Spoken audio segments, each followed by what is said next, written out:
whether it's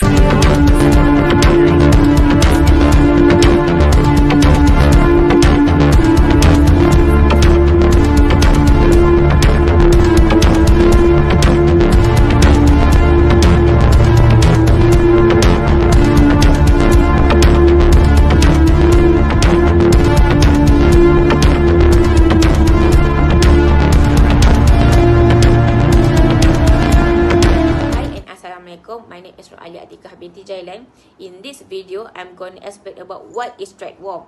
Trade war is a disagreement on the economy between nations.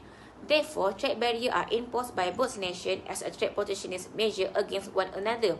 It can include traffic, import quotas, domestic subsidy, currency devaluation are just a few ways in which this obstacle might be enforced. One of the history about trade war is US and China.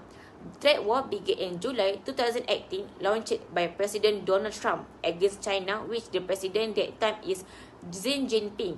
This trade war passed one trade deal between two sides was signed in January 2022, eventually resulting in tax on US products worth $185 billion and around $550 billion worth of China goods.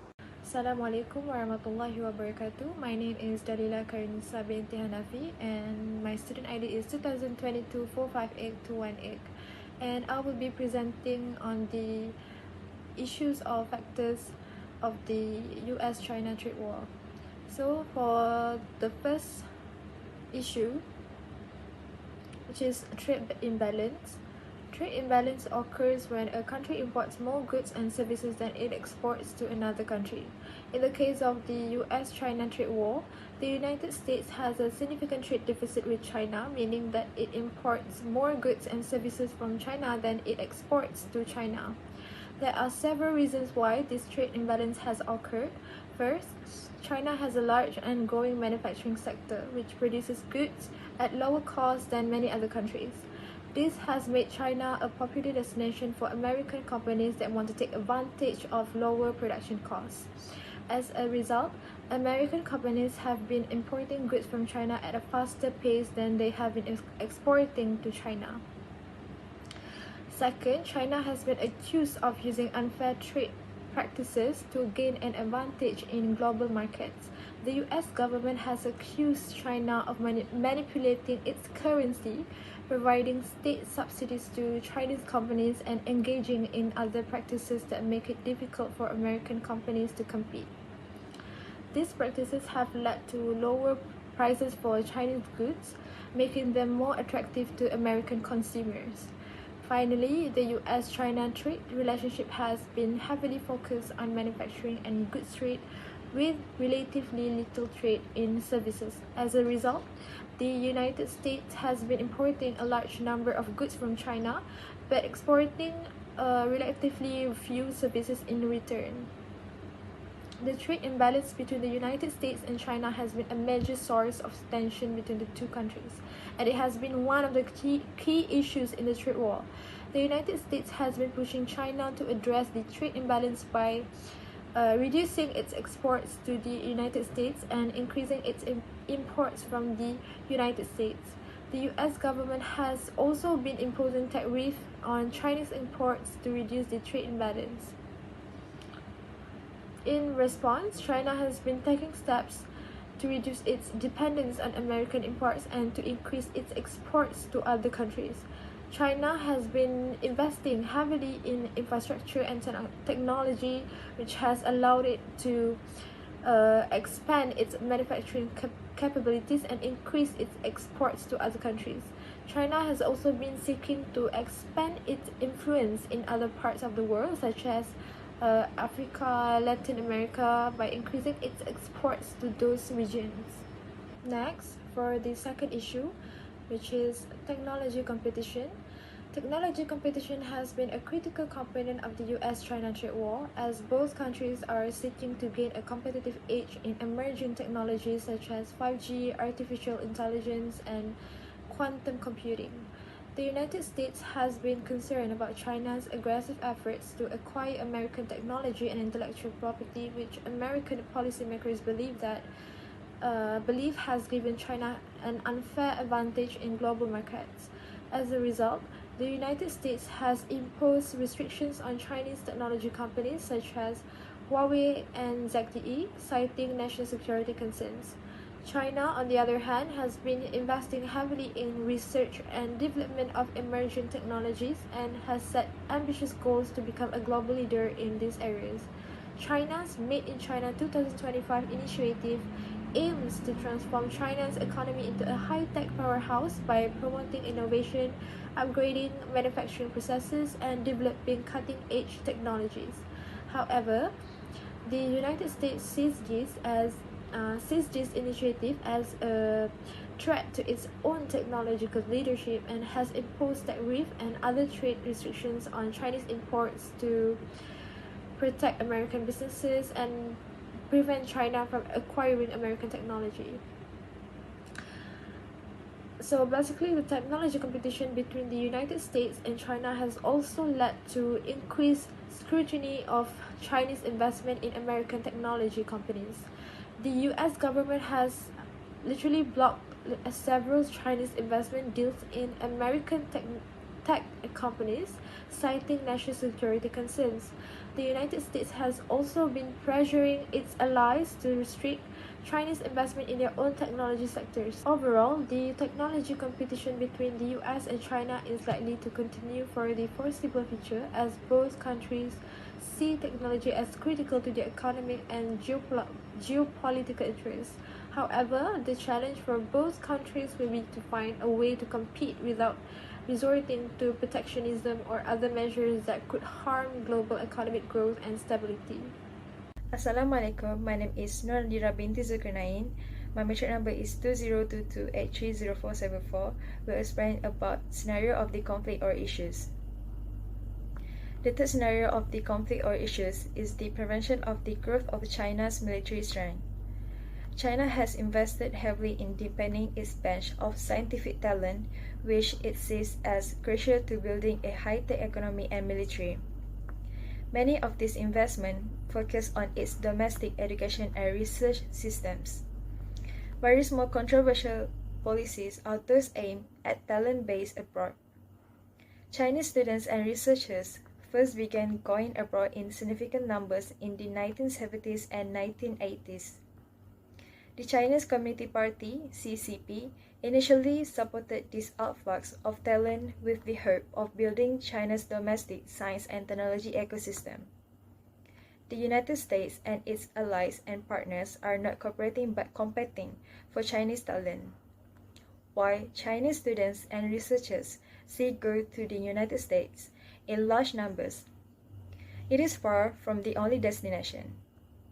The United States hosts less than 40% of Chinese students abroad. Consequently, the US is taking measures to ensure its competitive advantage in the national security sector and to prevent China from using American dual-use technologies. So, the United States' ultimate goal is not to prevent China from acquiring sensitive dual-use technology from the United States alone, but to prevent China from acquiring sensitive dual-use technology, period. Experts therefore worry that measures like the recent presidential proclamation will be ineffective because, as one former State Department officially put it, the Chinese military will have other sources in other countries. Unless it works with allies and partners, the United States could lose out on valuable talent while failing to achieve its main goal. The first scenario of the conflict or issues is the reduction of the federal budget deficit. United States has a huge trade deficit with China. Donald Trump is bound to win the pending trade war between the two countries. Even though China sells more to America than it buys in return, Beijing's position is actually much stronger, both economically and politically, than the crude calculus suggests. U.S. goods export to China are mostly agricultural produce and finished products consisting of mostly American content and sold by U.S. firms. China's export to the United States are typically Chinese assembled goods that contain many foreign parts and components. A further 37% of US imports from China consist of parts and components on which US. For example, when iPhones are shipped from Chinese factories to the United States, the full import cost is attributed to China. In contrast, China's potential is much better targeted. First in line is 16 billion of US civilian aircraft exports. Boeing's share price slumped when the Chinese move was announced. Chinese airlines are expanding so fast that Boeing may be willing to slash prices to hang on to sales there, in which case none of the cost of the tariff will fall on China. And if push comes to shove, the Chinese already have a reliable alternative supplier. Back with me again, which in this part, I will explain what the theory based on a trade war between US and China. It can be liberalism. It's a system of a government centered on the liberty and justice for everyone. Along with conservatism and socialism, it has been dominant political ideology that has defined the modern era. I will explain 4 assumptions liberalism in the trade war between US and China. Number 1, freedom of market economic activity. When I refer to trade war, of the reason Donald Trump declared the trade war against China is China consistently responded to US traffic by raising the fee charged to the US businesses and a farmer while lowering the fee charges to exported from the rest of the global. This policy disadvantages American manufacturers if it can affect their method of doing trading activity. Point number 2 is government responsibility to protect individual and citizen rights. In a trade war, there have been an issue about how China treating workers poorly as a responded declaration by their president. The declaration caused to pack loss of US jobs, which there's issues related to the violence toward individuals. There will unemployment and employment in this most important issue for the government to solve since they are still citizens from the US. Point 3 is liberalism may result in self-serving behavior. This liberalism refers to the declaration trade war by Donald Trump because one of the assumptions why he declared is to prevent the growth of China's military strength. As we know, US have a stronger military in the world. To deny that, Donald Trump increased the traffic since China also import and export some technology resources from US to upgrade their facility weapon to prepare for their soldier etc. Point number 4 is the rule of law. Every country has a law that need to be obeyed. They will also feel that the other countries that are in a contact with them also need to respect the obey that law that have been met. Same goes to the both countries which US and China use a legal trade law in managing trade and related field. The Trump and Xi has not played the typical role as the primary supporter of law-based international system. That's it from me.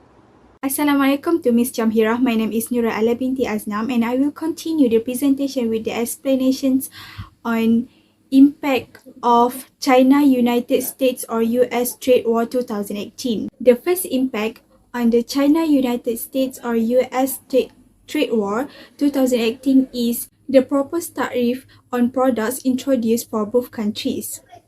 According to Wong and Coty 2020, in July 2018, the United States implemented the first tariff targeted at China, including a 25% tariff on imports from China valued at 34 billion USD, while China imposed a 25% tariff on 545 goods imported from the US, which are also worth 34 billion US dollar.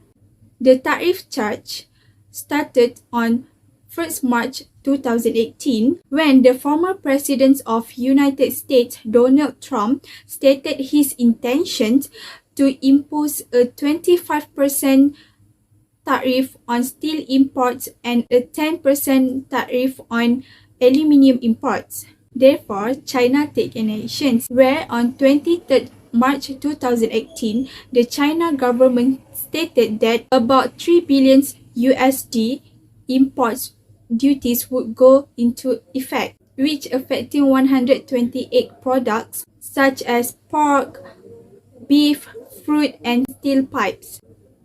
However, the National Taxpayer Union delivered an open letter to President Donald Trump and Congress on 3rd May 2018, signed by over 1,100 economists to encouraging him to reassess American tariff policy. This is because all the tariff will make them suffer economically. The other impact of China-US trade war 2018 has been affected globally, which the trade war expected to have a detrimental impact on financial instability, corporate expenses and investor confidence, not only for China and US country but for the whole world. For example, Malaysia is one of the countries that have been affected with the trade war. According to the Economic Outlook 2019 report released by the Malaysia Ministry of Finance, any development that occur to major trading partners will have a direct and indirect impact on Malaysia's economic growth. This is because China remains Malaysia's largest trading partner for 9 consecutive years and contribute 13.5% or equivalent 126 billion total exports in 2017. Meanwhile, the United States is the third largest export destination, contributing 9.5% or equivalent to 88.7 billion ringgit Malaysia to the country's total exports. Therefore, the Malaysian government committed to take trade initiatives, including through bilateral and multilateral agreements that will benefit Malaysian companies and entrepreneurs, such as Regional Comprehensive Economic Partnership Agreement or RCEP. That's all from me. I will pass to IZZATI Aisha to explain more about the impact of China-United States trade war 2018. Hi, my name is IZZATI Aisha binti MOHMED HAZLEN, and I'll continue explain about the impact of this trade war issue. As we all know, benefiting other countries, especially Malaysia and Vietnam, is one of the impact of this trade war. Malaysia and Vietnam are among the countries that are actively developing in forming a developed country. Various diplomatic relations will establish that brought result to each countries. Malaysia and Vietnam are among the Asian nations, according to a report by the Economist Intelligence Unit (EIU) that stand to gain significantly from the trade spat between the United States and China. This demonstrates that major electronic businesses like Dell, Sony, Panasonic, as well as Samsung and Intel will be able to effortlessly transfer capital and manufacturers for items using ICT due to their operation and factories both Malaysia and Vietnam. Additionally, Malaysia and Vietnam both have robust road, rail and port system, which in return support of the growth of robust local transportation and logistic network to facilitate trades in goods. The fact that these two nations are participate in FTA and Asian Economic Community serve to reinforce this. This really helps the name of these two countries rise in global ranking and at the same time helps the economies and social improvement of their respective countries. Last but not least, the impact of this trade war between US and China is that consumers in the US and China suffer from trade disputes. American importers have borne the majority of the cost of the collect tariff revenue. The ex-tariff body price of import from China are hardly exchanged, while the post-tariff import prices increase significantly in line with the size of tariffs. This increase has led to huge loss of the both sides. This is because without trade tension, hard customers in US and China's consumer will probably also be affected by unnecessary hikes in tariff, even though there may not be much and direct impact on inflation. Rising prices among domestic rivals could have a bigger impact. In conclusion, this negative impact is strongly felt by consumers because it has a negative impact on their economic aspect, which in turn affect the national economy of their country. That's all from me. Thank you. So now I will continue with the recommendation or suggestion to avoid and overcome the trade war. So the first thing first, when we are leading the country, we must ensure that we have a good plan, strategy and also have a good relationship with other countries. Thus, when we are looking at the situations of the United States and China, which have an issue regarding to the trade war, so we can overcome the trade war by ensuring our country comply with international laws and values. This is because in complying with international laws, it will give a benefit for both countries, such as it ensures that a country has a fair and equitable system in doing something. This is because international law are such as legal regulations related to the functions of international institutions and organizations, their relationship with countries and individuals, and specific legal regulations related to individual and non-states entities that are of concern to the international community. Secondly, it also can focus on effective industry or having a natural resources in the country. Natural resources are very important resources in the country because they will help in the development of the country. The country will become more advanced due to the availability of resources that can improve the country's economy by importing products that have been made from natural resources. These natural resources are important and interrelated with the country's economy. With the dependence on this process of natural resources, it can cover as much as 40% in the national economy. So when trade war happens, it can overcome the crisis during the trade war.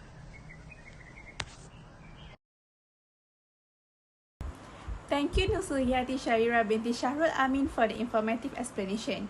So now I would like to continue with my point, that is we need to have a good regional relation and clear set of attainable goals in order to avoiding the trade war.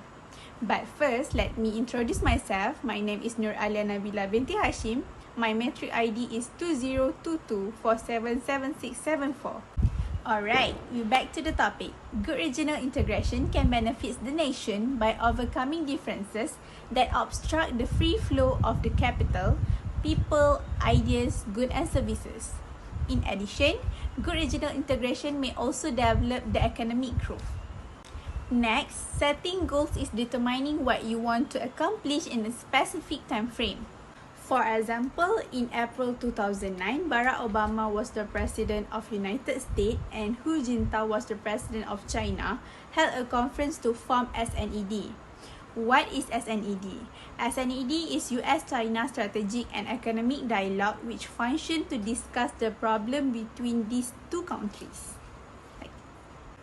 The US-China greatest contribution, which is still being made today, has been the development of new habits of cooperation among political leaders, allowing for more senior, clearer and more comprehensive interaction that reflects the relationship between United States and China.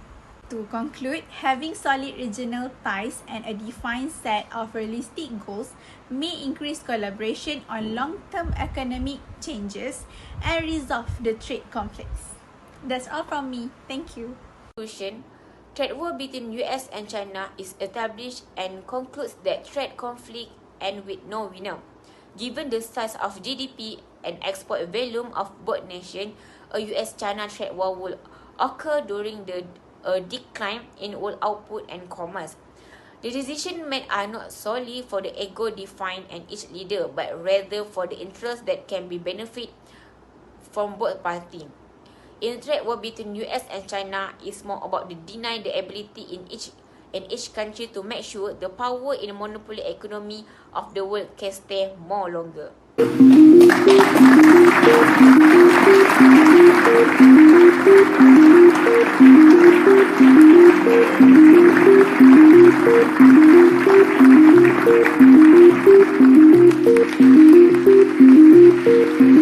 people thought this could never happen. This is the biggest deal there is anywhere in the world by far. And that's good. We're doing another big one next week. But this is the biggest deal anybody's ever seen. 这有利于中国，有利于美国，也有利于世界。这是一份互利共赢的协议，能够稳定全球经济发展，促进世界和平与繁荣。